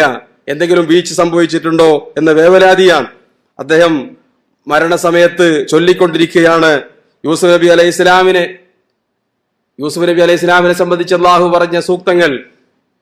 മരുഭൂമിയിൽ നിന്ന് അദ്ദേഹത്തിന്റെ മാതാപിതാക്കളും സഹോദരന്മാരും ഈജിപ്തിലെ കൊട്ടാരത്തിലേക്ക് എത്തി. മാതാപിതാക്കളെ ഈജിപ്തിന്റെ സിംഹാസനത്തിൽ കയറ്റിയിരുത്തിക്കൊണ്ട് യൂസുഫ് നബി അലൈഹി സ്വലാം പ്രാർത്ഥിച്ച പ്രാർത്ഥന അദ്ദേഹത്തിന്റെ സഹോദരന്മാർ അവിടെ സുജൂദിൽ വീഴുകയുണ്ടായി. ആ സമയത്ത് യൂസുഫ് നബി അലൈഹി സ്വലാം പറഞ്ഞത്, ഫാത്തിറസ് സമാവാതി വൽ അർളി അൻത വലിയ്യി ഫിദ് ദുനിയാ വൽ ആഖിറ തവഫനി മുസ്ലിമാ വഅൽഹിഖ്നി ബിസ്സാലിഹീൻ. അല്ലാഹുവേ, വിശ്വാസിയായി നീ എന്നെ മരിപ്പിക്കുകയും സാലിഹീങ്ങളുടെ കൂട്ടത്തിൽ നീ എന്നെ ചേർക്കുകയും ചെയ്യണേ എന്ന് പ്രാർത്ഥിച്ചു. അദ്ദേഹത്തിന്റെ സംസാരം അവസാനിച്ചു. ഈ ലോകത്ത് നിന്ന് അബൂബക്കർ സിദ്ദീഖ് റളിയല്ലാഹു അൻഹു വിടവാങ്ങി. ഒരു ജുമാദുൽ ആഖിറ, അതായത് ഹിജറയുടെ 13-ാം വർഷം ജുമാദുൽ ആഖിറ 22-ന് തിങ്കളാഴ്ച. മരണത്തിന് തൊട്ടു മുമ്പ് അദ്ദേഹം ചോദിക്കുകയുണ്ടായി, ഇന്ന് ഏത് ദിവസമാണ്? അവർ പറഞ്ഞു തിങ്കളാഴ്ചയാണ്. അദ്ദേഹത്തിന്റെ മറുപടി, തിങ്കളാഴ്ചയായിരുന്നു നബി സല്ലല്ലാഹു അലൈഹി വസല്ലം തങ്ങൾ വഫാത്തായത്. ഞാൻ മരിക്കുന്നുവെങ്കിൽ നിങ്ങൾ എന്നെ ഉടനെ കഫൻ ചെയ്ത് മറവ് ചെയ്യണം. അബൂബക്കർ റളിയല്ലാഹു അൻഹു തിങ്കളാഴ്ച വൈകുന്നേരമാണ് മരണപ്പെടുന്നത്. രാത്രി തന്നെ അദ്ദേഹത്തിനെ മറവ് ചെയ്യുകയും ചെയ്തു. അബ്ദുറഹ്മാൻ ബിൻ ഔഫ്, അതേപോലെ തന്നെ ഉമർ ഇബ്നുൽ ഖത്താബ് റളിയല്ലാഹു അൻഹു തുടങ്ങിയ സഹാബിമാര് ബാക്കി കാര്യങ്ങൾ ചെയ്തു. ഖബറിൽ ഇറങ്ങുകയും അതേപോലെ തന്നെ ജനാസ നമസ്കരിക്കാൻ വേണ്ടി ഉമർ ഇബ്നുൽ ഖത്താബ് റളിയല്ലാഹു അൻഹു നേതൃത്വം നൽകുകയും 4 തക്ബീറുകൾ ചൊല്ലിക്കൊണ്ടാണ് ഉമർ റളിയല്ലാഹു അൻഹു അദ്ദേഹത്തിന് വേണ്ടി ജനാസ നമസ്കരിക്കുകയും ചെയ്തത്. എന്നിട്ട് നബി സല്ലല്ലാഹു അലൈഹി വസല്ലം തങ്ങളുടെ ചാരത്ത് നമ്മൾ ഇന്ന് മസ്ജിദ് നബവിയിൽ ചെന്നാൽ നബി സല്ലല്ലാഹു അലൈഹി വസല്ലം തങ്ങളോട് സലാം പറയുന്നതിന്റെ തൊട്ടടുത്ത് ആ സ്ഥലം നമ്മൾക്ക് കാണാം. മറവ് ചെയ്ത് സ്ഥലം കാണാൻ പറ്റുകയില്ല. അതിനിടയിൽ 3, 4, 5 കെട്ടുകളും ചുമരുകളും ഉണ്ട്. ആ അടുത്ത പ്രദേശം നമ്മൾക്ക് കാണാൻ ഇനി ബാക്കിയുള്ളത് ആ പ്രദേശമാണ്. അവിടെ മറവ് ചെയ്യുകയും ചെയ്തു. ഇതാണ് അദ്ദേഹത്തിന്റെ അന്ത്യനിമിഷങ്ങൾ. അദ്ദേഹത്തിന്റെ മറവ് ചെയ്യലുമായി ബന്ധപ്പെട്ട് ഒരുപാട് അന്ധവിശ്വാസങ്ങൾ, കെട്ടുകഥകൾ സമൂഹത്തിൽ പ്രചരിച്ചതായി കാണാൻ പറ്റും.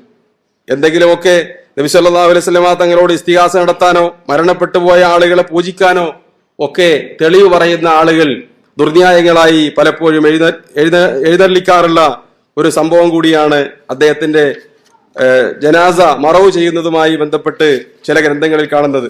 ഇമാം ഇബ്നു അസാക്കിർ അദ്ദേഹത്തിന്റെ താരീഖ് ദിമഷ്കിൽ ഡമസ്കസിലെ ചരിത്രം എന്ന പേരിൽ അദ്ദേഹം രചിച്ച ബൃഹത്തായ ഗ്രന്ഥമുണ്ട്.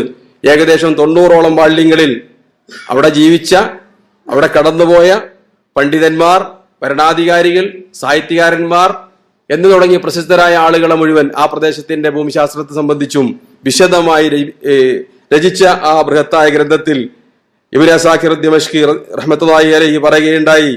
അദ്ദേഹം റിപ്പോർട്ട് ചെയ്യുകയുണ്ടായി, പറയുകയല്ല, അദ്ദേഹം ഉദ്ധരിക്കുകയാണ്. ഒരു കഥ ഉദ്ധരിച്ച കൂട്ടത്തിൽ ആ കഥയെ സംബന്ധിച്ച് അദ്ദേഹം പിന്നീട് അദ്ദേഹത്തിന്റെ നിരീക്ഷണം പറയുകയും ചെയ്യുന്നുണ്ട്. അദ്ദേഹം പറയുന്നത് അബൂബക്കർ സിദ്ദീഖ് റളിയല്ലാഹു അൻഹു വഫാത്തായ സമയത്ത്,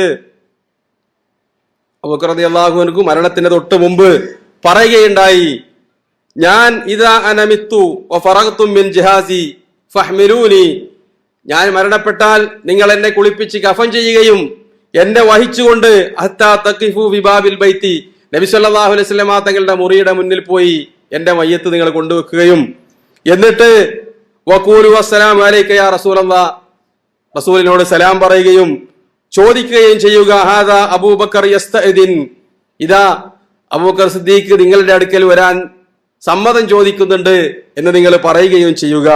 ഫൈൻ അദിന ലക്കും ബി അൻ ഫതഹൽ ബാബ്, ആ വാതില് പൂട്ടിയിട്ടിരിക്കുകയാണ്, അത് സ്വയം തുറന്ന് നിങ്ങൾക്ക് സമ്മതം നൽകിയാൽ നിങ്ങൾ എന്നെ നബി സല്ലല്ലാഹു അലൈഹി വസല്ലം തങ്ങളുടെ മുറിയിലേക്ക് കൊണ്ടുപോവുകയും റസൂലിന്റെ ചാരത്ത് നിങ്ങൾ എന്നെ മറവ് ചെയ്യുകയും ചെയ്യുക. വകാനൽ ബാബ് മുഗ്ലഖൻ ബികുഫ്ലിൻ ഫദ്ഖിലൂനി, അന്ന് വാതില് കുഫിൽ താഴിട്ട് പൂട്ടിയിരിക്കുകയാണ്, അത് തുറക്കപ്പെട്ടാൽ നിങ്ങൾ എന്നെ അതിലേക്ക് പ്രവേശിക്കുകയും അവിടെ മറവ് ചെയ്യുകയും ചെയ്യുക. വാതില് തുറക്കാതിരിക്കുകയാണെങ്കിൽ മനസ്സിലാക്കാൻ നബി സല്ലല്ലാഹു അലൈഹി വസല്ലം തങ്ങൾക്ക് സമ്മതമില്ല, നിങ്ങൾ എന്നെ ബഖീൽ കൊണ്ടുപോയി മറവ് ചെയ്യുക. അങ്ങനെ സഹാബിമാരെ കുളിപ്പിച്ചു, കഫൻ ചെയ്തു. ജനാസയുമായി നബി സല്ലല്ലാഹു അലൈഹി വസല്ലം തങ്ങളുടെ ഖബറിന് മുന്നിൽ വന്ന് അത് പറയാൻ ഒരുങ്ങിയപ്പോ ഖബറിൽ നിന്നൊരു ശബ്ദം, അദ്ഖിലുൽ ഹബീബ ഇലൽ ഹബീബ് ഫഇന്നൽ ഹബീബ ഇലൽ ഹബീബി മുസ്താഖ്. ഇത് കഥയിലുള്ളതാണ് കേട്ടോ. നബി സല്ലല്ലാഹു അലൈഹി വസല്ലം തങ്ങൾ എന്ത് പറഞ്ഞു എന്നാ പറയുന്നത്? കൂട്ടുകാരനെ നിങ്ങൾ കൂട്ടുകാരന്റെ അടുത്തേക്ക് കൊണ്ടുവരിക, കൂട്ടുകാരനെ കാണാൻ ചങ്ങാതിക്ക് കൊതിയായിരിക്കുന്നു, അവർക്ക് സമാധാനമായി അവർ മറവ് ചെയ്തു എന്നാണ്. ഇബ്നു അസാക്കിർ റഹ്മത്തുള്ളാഹി അലൈഹി ഈ സംഭവം പറഞ്ഞുകൊണ്ട് പറഞ്ഞു, ഇത് ഉദ്ധരിച്ച ഈ കഥ പറഞ്ഞ വ്യക്തികളുടെ കൂട്ടത്തിൽ കള്ളം പറയുന്നവരുണ്ട്.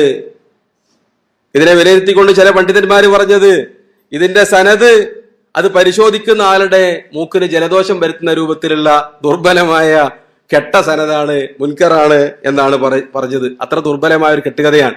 പക്ഷെ ഇത് അവലംബിക്കുന്നത് എന്തിനാ? നബി സല്ലല്ലാഹു അലൈഹി വസല്ലം തങ്ങളോട് വഫാത്തിന് ശേഷം സംസാരിക്കാം, ടിക്കറ്റ് ചോദിക്കാം, സ്വർഗത്തിലേക്കുള്ള ടിക്കറ്റ് മുറിച്ചു കൊടുക്കാൻ ഏൽപ്പിച്ചു എന്ന് പറയാം, അതിനൊക്കെ വേണ്ടിയാണ് എഴുന്നള്ളിക്കുന്നത്. ഇത് റിപ്പോർട്ട് ചെയ്ത ഇബ്നു അസാക്കിർ റഹ്മത്തുള്ളാഹി അലൈഹി അതിന്റെ നിജസ്ഥിതി പറഞ്ഞിട്ടുണ്ട്. പക്ഷേ പല ചരിത്രകാരന്മാരും മുഫസ്സിറുകളും ഇമാം റാസി അദ്ദേഹത്തിന്റെ തഫ്സീറിൽ ഇത് കൊടുത്തിട്ടുണ്ട്. വേറെയും പല ആളുകൾ ഈ സംഭവം കൊടുത്തിട്ടുണ്ട്. അതിന്റെ നിജസ്ഥിതി മനസ്സിലാക്കാതെ അത് കണ്ടിട്ട് പല ആളുകളും വഞ്ചിതരാവുകയും നബി സല്ലല്ലാഹു അലൈഹി വസല്ലം തങ്ങളെ വഫാത്തിന് ശേഷവും അങ്ങനെ അനുവാദം കൊടുക്കുകയും അതേപോലെ തന്നെ പ്രശ്നങ്ങൾ പരിഹരിക്കുകയും ചെയ്യുമെന്ന് വാദിക്കുകയും ചെയ്യാറുണ്ട്.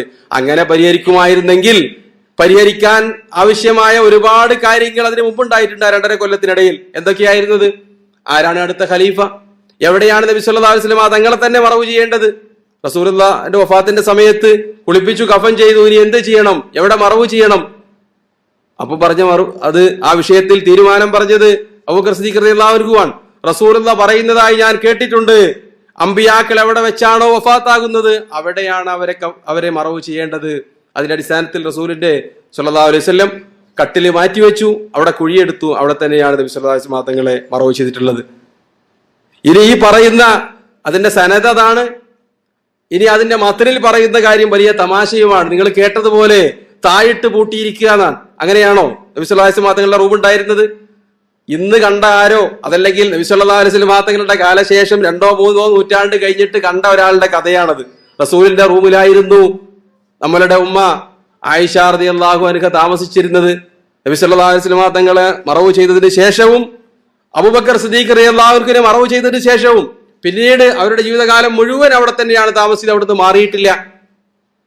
ഉമർ റളിയല്ലാഹു അൻഹു മരിക്കുന്ന സമയത്ത് അദ്ദേഹം പറയുന്നു, ഞാൻ മരിച്ചതിന് ശേഷവും ആയിഷ റളിയല്ലാഹു അൻഹയോട് ചെന്ന് ചോദിക്കുക, ഇവിടെ മറവ് ചെയ്യട്ടെ ഉമറിനെ എന്ന് ചോദിക്കുന്നുണ്ട്.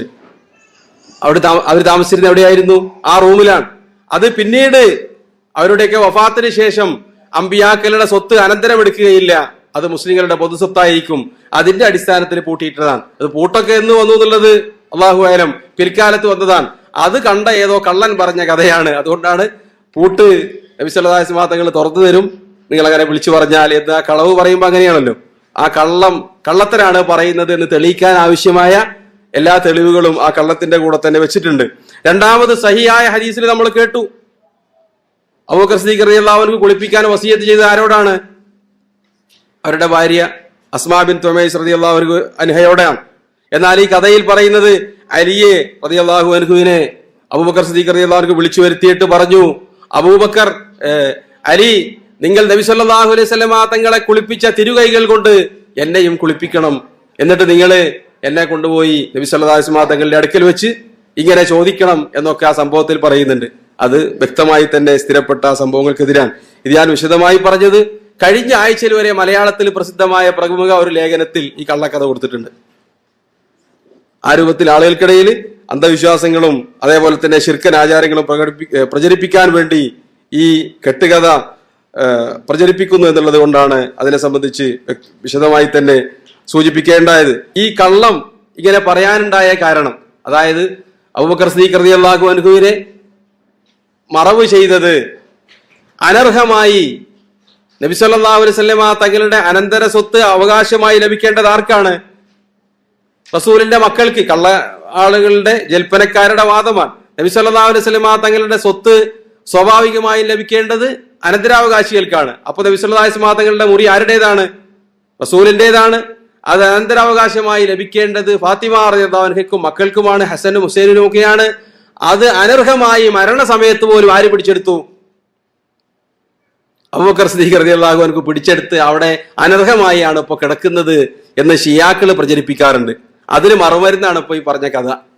അപ്പൊ അങ്ങനെയാണല്ലോ മൊയ്തീൻ ഷെയ്ഖ്, പിന്നെ അദ്ദേഹത്തിന്റെ മുരീദുകള് അവര് എന്തെങ്കിലും വിഷം ബാധിച്ചാൽ അല്ലെങ്കിൽ അവർ വിഷം കുടിച്ചാൽ മരിക്കൂല എന്ന് പറഞ്ഞപ്പോ റിഫായി ഷെയ്ഖിന്റെ മുരീദന്മാരുണ്ടാക്കിയ പാട്ട്, എന്റെ മുരീദിനെ പെരുമ്പാമ്പ് തീണ്ടൂകിൽ എന്നും വിഷമില്ല എന്ന് പറഞ്ഞോവർന്നാണ്. വല്ലാക്കാക്ക് പെരുമ്പാമ്പിനെ അറിയില്ല, വിഷത്തിനെ പറ്റി വലിയ പരിചയമൊന്നുമില്ല. അപ്പൊ അദ്ദേഹം പറഞ്ഞത് നിങ്ങളുടെ മുരീദിനെ, മൊയ്തീൻ ഷെയ്ഖിന്റെ മുരീദിനെ വിഷം ബാധിക്കൂലെങ്കിൽ നമ്മളുടെ റിഫായി ഷെയ്ഖിന്റെ മുരീദിനെ വിഷം പോയിട്ട് പെരുമ്പാമ്പിന്റെ കടിച്ചാലും വിഷം ബാധിക്കൂല എന്ന്.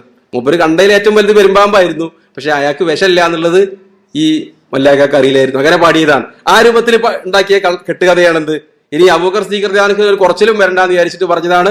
റസൂലിന്റെ അനുവാദം കിട്ടിയിട്ടുണ്ട്. പിന്നെ കുളിപ്പിച്ച് കഫൻ ചെയ്തോക്കാരാണ്, അരിയാരാണ് എന്ന് വരുത്തി തീർക്കാൻ വേണ്ടി ഏതോ സുന്നി വിഭാഗത്തിൽപ്പെട്ട കള്ളന്മാരുണ്ടാക്കിയ കെട്ടുകഥയാണത് എന്നുകൂടി പിന്നെ അതിൽ മനസ്സിലാക്കേണ്ടതാണ്. അബൂബക്കർ സിദ്ദീഖ് റളിയല്ലാഹു അൻഹുവിന്റെ വഫാത്തിന് ശേഷം നമ്മൾക്ക് അദ്ദേഹത്തിനെ സംബന്ധിച്ച് ഇനി ചെയ്യാനുള്ളത് വിശുദ്ധ ഖുർആനിൽ വന്നതുപോലെ അവരെ മാതൃകയാക്കി ജീവിക്കുക. എല്ലാ അർത്ഥത്തിലും ഒരു മാതൃകാ യോഗ്യനായാണ് അബൂബക്കർ സിദ്ദീഖ് റളിയല്ലാഹു അൻഹു വഫാത്തായത്. നമ്മളെ സംബന്ധിച്ചിടത്തോളം അദ്ദേഹം ചെയ്ത ഒരുപാട് കാര്യങ്ങൾ ഈ സംസാരത്തിനിടയിൽ പരാമർശിക്കുകയുണ്ടായി. ഏറ്റവും പ്രധാനപ്പെട്ട കാര്യം അവസാനം പറയാൻ വേണ്ടി ബാക്കി വെച്ചതായിരുന്നു. ഇന്ന് അതിന് സമയം കുറവാണ്. എന്താണത്? അദ്ദേഹം ചെയ്ത ഏറ്റവും വലിയ പ്രവൃത്തി ഇതുവരെ സംസാരിച്ചിട്ടില്ല. വിശുദ്ധ ഖുർആനിന്റെ ക്രോഡീകരണമാണ്. അദ്ദേഹം ചെയ്ത ഏത് കർമ്മവും അങ്ങനെ തന്നെയാണ്. ഈ ഉമ്മത്തിന് അടിമുടി ബാധിക്കുന്ന ഏറ്റവും പ്രധാനപ്പെട്ട കർമ്മങ്ങൾ ഒരുപാട് ചെയ്തു. ആ കൂട്ടത്തിൽ ഇന്നും നമ്മളുടെ കൺമുന്നിലുള്ള കാര്യമാണ് വിശുദ്ധ ഖുർആൻ. അത് മുസ്ഹഫാക്കി ക്രോഡീകരിച്ച് സൂക്ഷിച്ചു വെച്ചതിലെ ഏറ്റവും വലിയ പ്രതിഫലം അർഹിക്കുന്ന വ്യക്തി അബൂബക്കർ സിദ്ദീഖ് റളിയല്ലാഹു അൻഹുവാണ്. ഇത് അലി റളിയല്ലാഹു അൻഹുവിന്റെ വാക്കാണ്. എന്ത്? അബൂബക്കർ സിദ്ദീഖ് റളിയല്ലാഹു അൻഹുവിനാണ് ഖുർആൻ ക്രോഡീകരിക്കുന്ന വിഷയത്തിൽ ഏറ്റവും പ്രതിഫലം ലഭിക്കുക എന്ന് അലി റളിയല്ലാഹു അൻഹു പറയാറുണ്ടായിരുന്നു. ഏതായിരുന്നാലും അബൂബക്കർ സിദ്ദീഖ് റളിയല്ലാഹു അൻഹു വിശുദ്ധ ഖുർആൻ ക്രോഡീകരിച്ചത് വിശ്വാസികളെ സംബന്ധിച്ചിടത്തോളം അദ്ദേഹം ചെയ്ത മരണസമയത്തിന് തൊട്ടു മുമ്പ്, എപ്പോഴാണത്? മരിക്കുന്ന വേളയിലല്ല. അദ്ദേഹം അത് ചെയ്ത കാര്യം നമ്മൾ ദർസിനിടയിൽ ഒരു വാക്കിൽ സൂചിപ്പിച്ചിരുന്നു. മുർത്തദുകളുമായുള്ള യമാമയിൽ വെച്ച് നടന്ന മുസൈലിമത്തുൽ കദ്ദാബുമായി യമാമയിൽ വെച്ച് നടന്ന യുദ്ധത്തിനിടയിലാണ് ഒരുപാട് സഹാബിമാർ കൊല്ലപ്പെട്ടത്. പ്രത്യേകിച്ച് ഖുറാനുകളായ ഖുർആൻ മനഃപ്പാടമാക്കിയ ഒരുപാട് സഹാബിമാർ. അത് കണ്ടപ്പോ ഉമർ റളിയല്ലാഹു അൻഹു വന്നുകൊണ്ട് അബൂബക്കർ സിദ്ദീഖിനോട് പറയുകയുണ്ടായി, ഇത് ഒരുപക്ഷെ ഖുർആനിന്റെ നഷ്ടപ്പെടലിന് കാരണമാകും, അതുകൊണ്ട് നമ്മൾക്ക് ഖുർആൻ ക്രോഡീകരിക്കണം. അബൂബക്കർ സിദ്ദീഖ് റളിയല്ലാഹു തുടക്കത്തിൽ അതിനെ എതിർത്തു. നബി സല്ലല്ലാഹു അലൈഹി വസല്ലം തങ്ങൾ പ്രവർത്തിക്കാത്ത ഒരു കാര്യം നമ്മൾ എന്തിനാണ് ചെയ്യുന്നത് എന്ന് പറഞ്ഞുകൊണ്ട് അദ്ദേഹം ആദ്യത്തിൽ അത് അംഗീകരിച്ചില്ല. പക്ഷെ ഒരുപാട് തവണ ഉമർ റളിയല്ലാഹു അൻഹു അബൂബക്കർ റളിയല്ലാഹു അൻഹു സമീപിച്ചുകൊണ്ട് അതിന്റെ പ്രാധാന്യവും അതിന്റെ ഗൗരവവും മനസ്സിലാക്കി സംസാരിച്ചു. അദ്ദേഹം അത് അംഗീകരിച്ചു. വിശുദ്ധ ഖുർആൻ മനഃപ്പാടമാക്കുകയും നബി സല്ലല്ലാഹു അലൈഹി വസല്ലം തങ്ങളുടെ മുന്നിൽ ഖുർആൻ എഴുതുകയും ചെയ്യാറുണ്ടായിരുന്ന സഹായിമാരുടെ കൂട്ടത്തിൽ പ്രമുഖനായ അക്കാലത്ത് ചെറുപ്പക്കാരനായിരുന്ന സയ്യിദ് ബിൻ സാബിത്ത് റളിയല്ലാഹു അൻഹു സഹീഹുൽ ബുഖാരിയിൽ കാണാം, മറ്റു ഹദീസ് ഗ്രന്ഥങ്ങളിലൊക്കെ അദ്ദേഹത്തിനെ അവർ വിളിച്ചു വരുത്തി. എന്നിട്ട് പറഞ്ഞു, നമ്മൾക്ക് ഖുർആൻ ഒരു മുസ്ഹഫിലാക്കി ക്രോഡീകരിക്കണം. അപ്പൊ അദ്ദേഹം പറഞ്ഞു, അത് റസൂലുള്ളാഹി ചെയ്യാത്ത ഒരു പ്രവൃത്തിയല്ലേ, നമ്മൾ എന്തിനാണ് അത് ചെയ്യുന്നത്? ദിവസങ്ങളോളം അദ്ദേഹം സാവകാശം ചോദിച്ചു. അവസാനം അദ്ദേഹം അത് അംഗീകരിച്ചു. ആ ചുമതല ഏറ്റെടുത്തു. ഖുർആൻ ക്രോഡീകരിച്ചു. ഒറ്റ വാക്കിൽ പറയുകയാണെങ്കിൽ ക്രോഡീകരിക്കാൻ വേണ്ടി അവർ പാലിച്ച മാനദണ്ഡം നബി സല്ലല്ലാഹു അലൈഹി വസല്ലം തങ്ങളുടെ മുന്നിൽ വെച്ച് എഴുതിയതാണ് എന്ന് രണ്ട് സാക്ഷികളുടെ അടിസ്ഥാനത്തിൽ സ്ഥിരപ്പെട്ട രേഖകൾ കൊണ്ടുവരാൻ പറഞ്ഞു. ഈ ആയത്ത്, ഈ ഇന്ന സൂറത്ത് ഞാൻ നബി സല്ലല്ലാഹു അലൈഹി വസല്ലം തങ്ങളുടെ മുന്നിൽ വെച്ച് എഴുതിയതാണ്, അല്ലെങ്കിൽ എഴുതാറുണ്ടായിരുന്നു എന്ന് തെളിയിക്കുന്ന സാക്ഷികൾ. അതേപോലെ തന്നെ മനഃപ്പാടം ഉണ്ടായിരിക്കണം. അത് സഹായിമാർക്കൊക്കെ ഉണ്ട്. ആ രൂപത്തിൽ വളരെ ശ്രമകരമായ ഒരു ജോലിയാണ് സഹാബിമാർ ചെയ്തത്. ഉമർ ഇബ്നു ഖത്താബ് റളിയല്ലാഹു അൻഹും സയ്യിദ് ബിൻ സാബിത്തും മദീന പള്ളിയുടെ വാതിൽക്കൽ നിന്നുകൊണ്ട് ആളുകളോട് കൊണ്ടുവരാൻ പറഞ്ഞു. അവരെഴുതിയ ഈന്തപ്പന മട്ടലുകളിലും അവരുടെ അന്നത്തെ ശേഖരിക്കാനുള്ള എഴുതാനുള്ള സൂക്ഷിപ്പ് രേഖകളാണ് അതൊക്കെ. കല്ലുകളിൽ, എല്ലുകളിൽ, തോലുകളിൽ, ഈന്തപ്പന മട്ടലുകളിൽ, അതിൽ നിന്നൊക്കെ അതിന്റെ മുരടുകളിൽ ഈന്തപ്പനയുടെ മരം വെട്ടിയിട്ട് അതിന്റെ വേര് കളഞ്ഞിട്ട് ആ ഭാഗത്ത് ഒക്കെ എഴുതിയ പാളികളുമായി ആളുകൾ വന്നു. അങ്ങനെയാണ് വിശുദ്ധ ഖുർആൻ ക്രോഡീകരിച്ചത്. ചില ആളുകൾക്ക് ഇതിപ്പോ ഓരോ ദിവസവും ഓരോ ഇബാദത്ത് ഉണ്ടാക്കാനുള്ള ഒരു തെളിവായിട്ട് ഇത് എഴുന്നള്ളിപ്പിക്കാറുണ്ട്. എന്താണ് അബൂബക്കർ സിദ്ദീഖ് റളിയല്ലാഹു അൻഹു ചെയ്തത്? വിശദമായി ഇതിന്റെ കാര്യം നമുക്ക് പിന്നീട് ഇൻഷാ അല്ലാഹ് പറയേണ്ടി വരും. ആ സമയത്ത് കേൾക്കാം. നബി സല്ലല്ലാഹു അലൈഹി വസല്ലം തങ്ങളുടെ മുന്നിൽ നിന്ന് സഹായിമാർ എഴുതാറുണ്ടായിരുന്നു, അല്ലെ? അതല്ലേ ക്രോഡീകരിക്കാൻ പറഞ്ഞത്. അത് കൊണ്ടുവന്ന് വെക്കാൻ പറഞ്ഞു. അതിലെവിടെയാണ് അനാചാരമുള്ളത്? നബി സല്ലല്ലാഹു അലൈഹി വസല്ലം തങ്ങളുടെ മുന്നിൽ വെച്ച് എഴുതിയതാണ് എന്നത് തെളിയിക്കുന്ന രണ്ട് സാക്ഷികളെ കൊണ്ടുവരാൻ പറഞ്ഞു. അവരുടെ ഒക്കെ മനസ്സിലുള്ള ഖുർആൻ, അവര് എഴുതി വെച്ച ഖുർആൻ അത് മുസ്ഹഫാക്കി ഒരു ഏടാക്കി ഒരു സ്ഥലത്ത് വെച്ചു. അതിലെവിടെയാണ് അനാചാരമുള്ളത്? അത് മനഃപ്പാടമാക്കിയ ആളുകൾ മരണപ്പെട്ടു പോയാൽ പിന്നീട് ഖുർആൻ തന്നെ മറന്നുപോയാലോ ആളുകൾ എന്ന ഭയം കൊണ്ട് അവർ ചെയ്ത ഒരു സൽക്കർമ്മമാണ്. അങ്ങനെ ആനുകാലികമായി ഓരോ കാലഘട്ടത്തിലും മുസ്ലിം ലോകത്തിൽ വരുന്ന പ്രയാസങ്ങളെ പരിഹരിക്കാൻ അങ്ങനെയുള്ള കാര്യങ്ങൾ ചെയ്യാം. അതല്ലാതെ അവർ പുതിയൊരു അനാചാരം ഉണ്ടാക്കിയിട്ടില്ല. നബി സല്ലല്ലാഹു അലൈഹി വസല്ലം തങ്ങളുടെ കാലത്ത് മുസ്ഹഫ് ഖുർആൻ എഴുതാറുണ്ടായിരുന്നു, എഴുതിയ മുസ്ഹഫ് ഉണ്ടായിരുന്നു. അബ്ദുല്ലാഹി ഇബ്നു മസ്ഊദ് റളിയല്ലാഹുവിന്റെ അടുക്കൽ ഖുർആനിലെ മുഴുവൻ സൂറത്തുകളും എഴുതിയ മുസ്ഹഫ് ഉണ്ടായിരുന്നു. സൂറത്തുൽ ഫാത്തിഹ അദ്ദേഹം അതിൽ എഴുതാറുണ്ടായിരുന്നില്ല. അതേപോലെ തന്നെ ഫലക്ക്, നാസ് തുടങ്ങിയ സൂറത്തുകൾ അദ്ദേഹം അതിൽ എഴുതാറുണ്ടായിരുന്നില്ല. അത് എഴുതേണ്ടതല്ല, ഏത് സമയവും ചൊല്ലേണ്ടതാണ് എന്ന വാദമായിരുന്നു അദ്ദേഹത്തിന് ഉണ്ടായിരുന്നത്. അതിന്റെ അടിസ്ഥാനത്തിൽ അതേപോലെ നബി സല്ലല്ലാഹു അലൈഹി വസല്ലം തങ്ങൾ പറഞ്ഞിരുന്നു, ഒരു വിശ്വാസിക്ക് അവന്റെ മരണശേഷം കബറിൽ എത്തുന്ന 3 കർമ്മങ്ങളിൽ ഒന്ന് ഔ മുസ്ഹഫുൻ വരിസഹു, അവൻ അനന്തരാവകാശമായി അവൻ പിന്നീട് മരണശേഷം വിട്ടേച്ചു പോകുന്ന ഖുർആനിന്റെ പ്രതി. നബി സല്ലല്ലാഹു അലൈഹി വസല്ലം തങ്ങളുടെ കാലത്ത് തന്നെ എഴുതിയത് തെളിയിക്കുന്ന ഒരുപാട് സംഭവങ്ങൾ നമ്മൾ ഇനി കേൾക്കാൻ പോകുന്നത് പോലെ. ഉമർ ഇബ്നുൽ ഖത്താബ് റളിയല്ലാഹു അൻഹു വിശ്വാസിയായത് എങ്ങനെയാണ്? കൊല്ലാൻ പോയതാണ് റസൂലിനെ, അല്ലെ? പറഞ്ഞു, ആദ്യം പോയിട്ട് പെങ്ങളെ കൊല്ലാൻ വേണ്ടി ചെന്നതാണ്. അപ്പൊ അവിടുന്ന് ഇങ്ങനെ ഒരു ശബ്ദം കേൾക്കുന്നുണ്ട്.